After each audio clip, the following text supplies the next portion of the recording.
इसलिए सरदार पटेल का एक दूसरा कारनामा मैं इसलिए क्योंकि आपने जब ये प्रोग्राम शुरू किया तो गीत गाया, इसकी सच्चाई जानिए। नेहरू जी ने सरदार पटेल से कहा कि 15 अगस्त को जब पार्लियामेंट में आजादी की घोषणा होगी उसके बाद वंदे मातरम होना है। सरदार पटेल को जिम्मेदारी ये दी, सरदार पटेल ने हां कह दिया। आप सरदार पटेल का चरित्र देखिए और उस समय के एक महान आदमी का चरित्र देखिए, ऐसे लोग ढूंढे से नहीं मिलेंगे आजकल। सरदार पटेल ने कहा ठीक है हो जाएगा, कुछ बोला नहीं, वो कह के बिजी हो गए क्योंकि उनके पास तो बहुत सारे काम थे। 16 अगस्त को सरदार पटेल ने एक महान संगीतकार के यहां फूल लगवाया।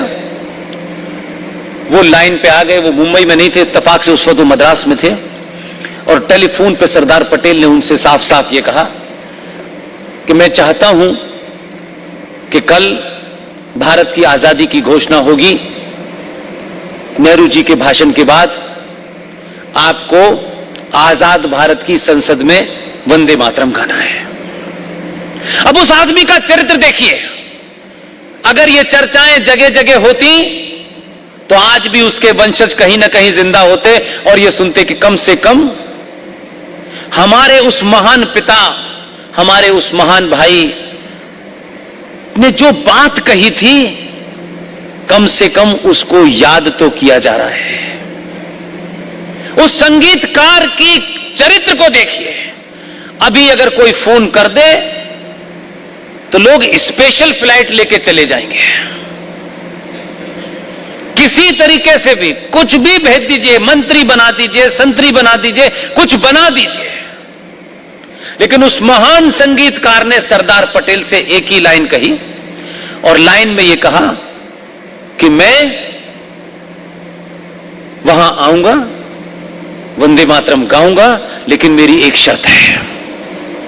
शर्त मेरी इतनी है कि मैं खंडित भारत की संसद में खंडित वंदे मातरम नहीं गाऊंगा।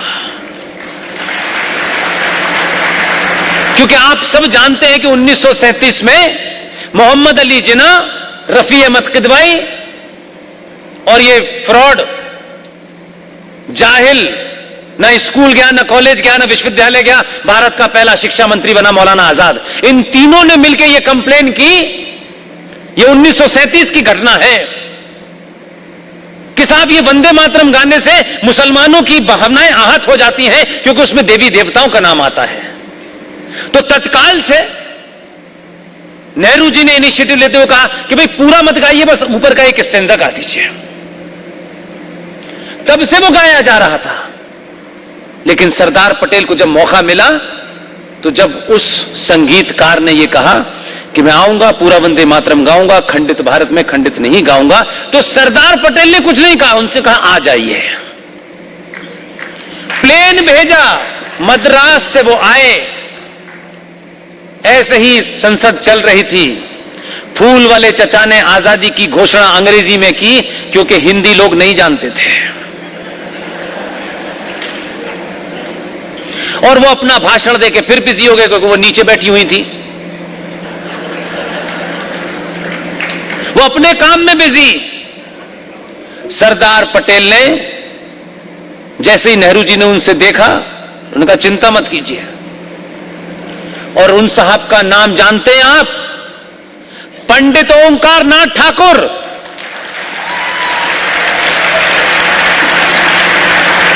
पंडित ओंकार नाथ ठाकुर को मंच पे बुलाया गया, तब तक किसी को पता नहीं था कि यह सन्नाटा क्यों है।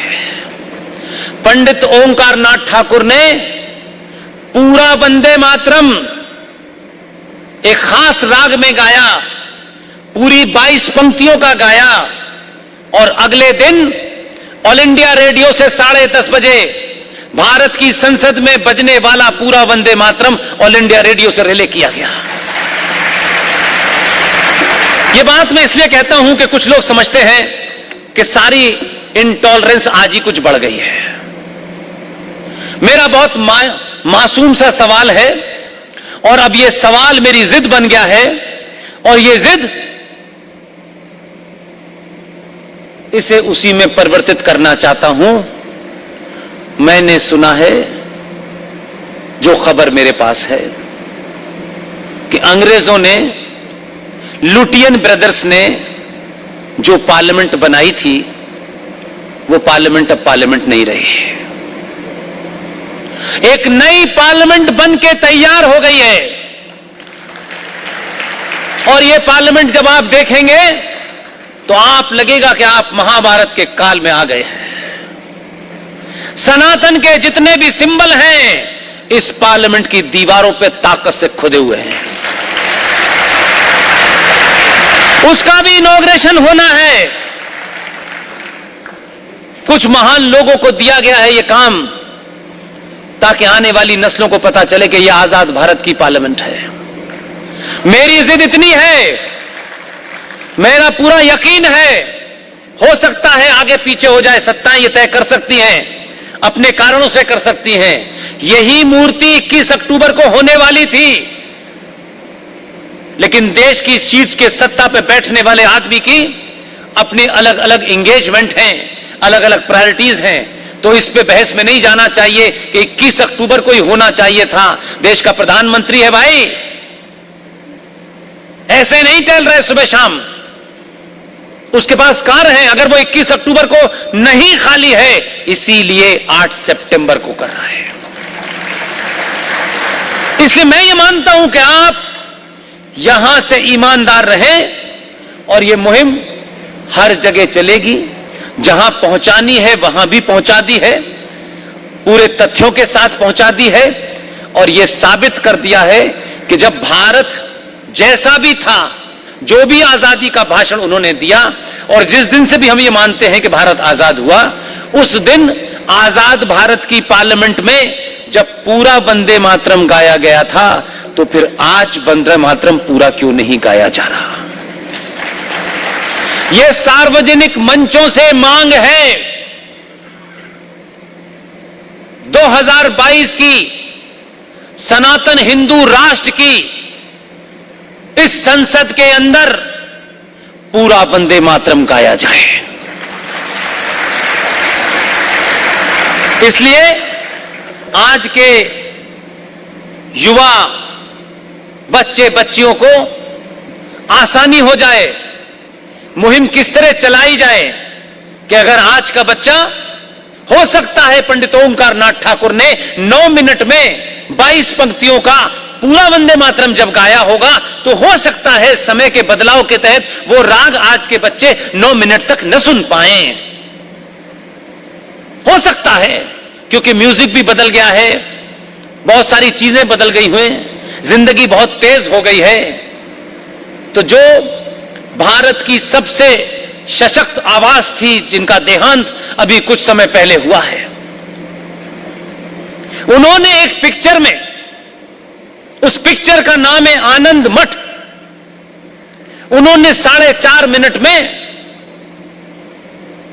एक वंदे मातरम गाया है और वीर रस में गाया है। आप उसे सुनेंगे तो आपको जोश आ जाएगा। उनकी अनुमति लेकर के एक हमने छोटा सा ये बुक मार्क बनाया। हमारे पास इतना पैसा नहीं है कि हम ये सब बना सके। हमने ऐसे ही किसी सार्वजनिक मंच में अपनी इच्छा जाहिर की। मुंबई में एक परिवार, शांति लाल जी उनका नाम है, वो नर्सरी का बिजनेस करते हैं। एक दिन उन्होंने इस बुक मार्क को बनाया। इसमें सबसे ऊपर पृथ्वीराज चौहान, महाराणा प्रताप और बीच में शिवाजी और उसके पीछे सबसे ऊपर भगत सिंह, फिर वीर सावरकर और इसमें सुभाष चंद्र बोस की तस्वीर लगाई। लेकिन इसके साथ साथ जो उन्होंने काम किया, लता मंगेशकर की आवाज में 4 मिनट 52 सेकंड में वीर रस में जो वंदे मातरम गाया गया, उसका QR कोड भी इस पे बना दिया।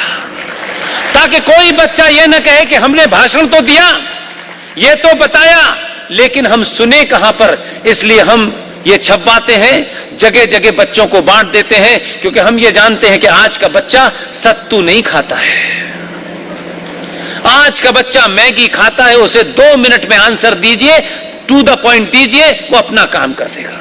लंबे लंबे प्रवचन नहीं सुनना चाहता वो आपसे।